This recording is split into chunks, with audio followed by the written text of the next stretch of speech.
So we've got the screw, and it goes through this fitting right here, and that basically is for the spring to ride on. Now the spring, because of the way it's bent, the tension that it's under right now, it kind of actually wants to flip. So if that happens, you got to keep in mind that you got to flip it back. Oops. I'll find that in a second. And then once that spring is removed, then I can remove this outer part right here. And you can see this has got a thick part that's going to face in towards the pump. And now, question is, how is that attached to that?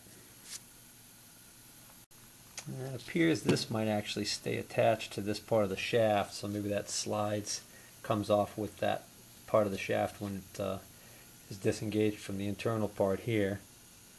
So I think what I'm going to do next is I'm going to take off the screw here for the shutdown linkage. So now before I take this off, I'm going to just check the alignment, how this is set. And it looks like when this is over to that fully stopped position, I can see that that tang right there is almost lining up with that mark, or that little protrusion on the inside. See that or not? So now I feel confident that I can take this off. You know what? I put that screw right back on because it didn't really do much for me. If I take this set screw out, which can be put in any one of these holes to change this position of this thing, then if I take that screw and this screw out, then I can take this outer part off, but the inner part is still not coming out. So this must be, these two must stay on the shafts, and the shafts obviously are two independent parts because this turns independently of this. They must interlock in here somehow.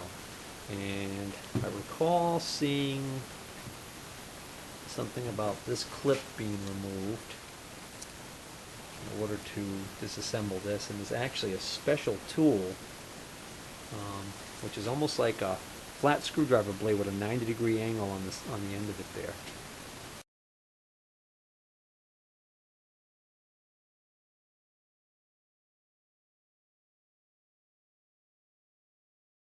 And I believe that gets put right in here like this, and that is used to pry up gently and pop this clip off. Yeah, I think in one of the manuals they call this actually the shutdown cam, this clip, because what happens is when you pull the shutdown lever, that's the part that actually pushes over here and pushes against this to initiate fuel shutoff.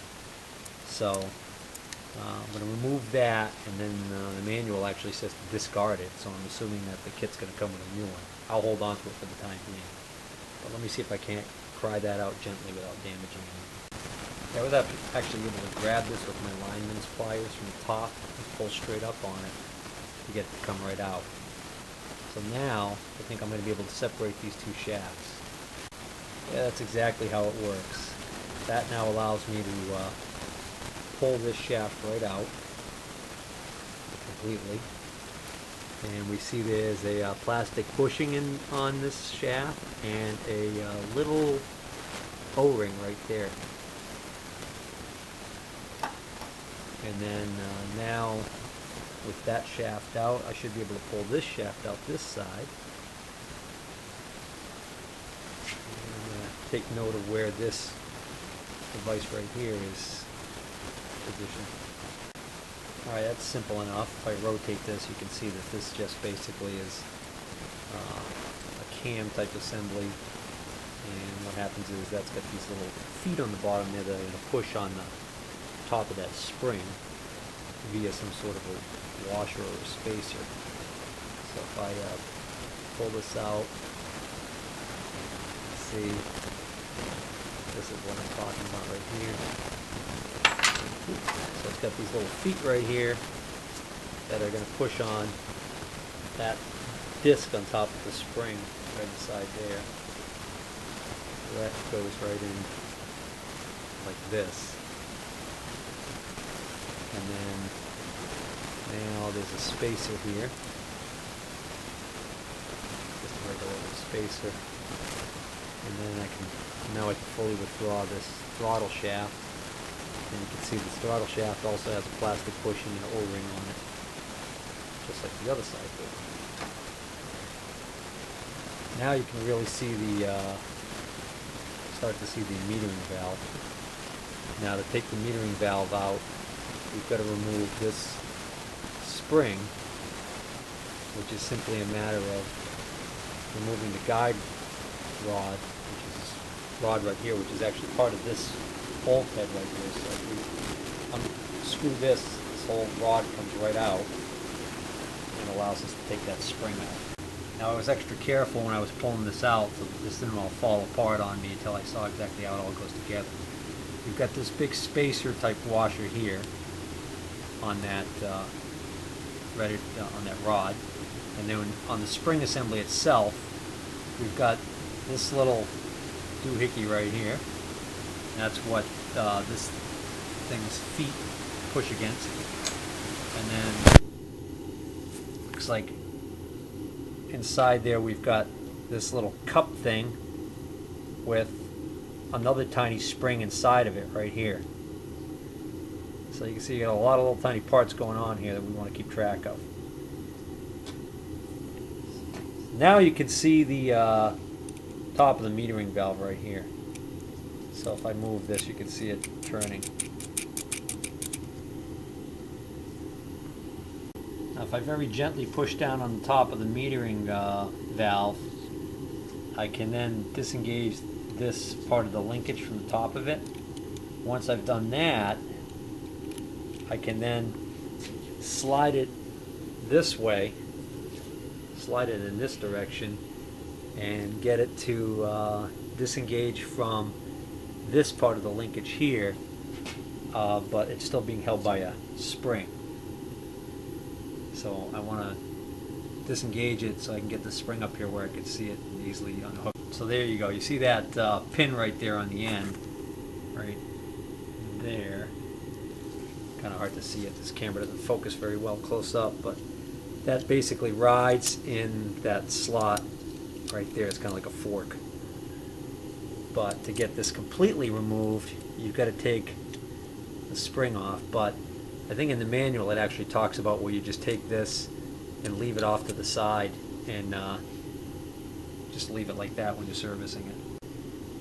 Once that's out of the way, the metering valve comes right up and out. So this little linkage on the top here isn't actually the valve. It's this very precisely made device.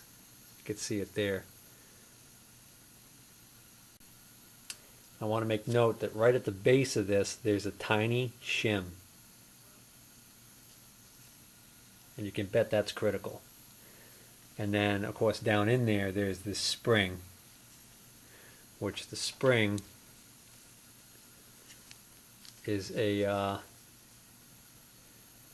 graduated spring. It's wider at the base than it is at the top. Alright, now I'm going to take a break at this point because my next step I'm not exactly clear on. I've got a couple of manuals and excerpts of manuals that I found online that I've been consulting for, like the DB series of pumps and the DM series, and they're all very similar in many respects as far as how they are disassembled. So even though I don't have the exact manual for this pump, I feel that I've got enough information to go on. But I'm not sure exactly what my next step's going to be, so I want to wait until I've consulted the manual some more. But I could see that there are 4 screws that normally get safety wire tied right here that would allow me to remove this end cap assembly. And I know that these screws that also are normally safety wire tied, this one right here, that one right there, and there's probably a third one on the bottom there. Those are what are referred to as the, I believe they're referred to as the head locating bolts. And the idea is that when you take those bolts out, you should be actually able to remove this head assembly right here, this whole assembly, from the main body of the pump. But I don't want to just take those out and go pulling that out, or taking this cap off and pulling that off until I'm sure that that's the proper order.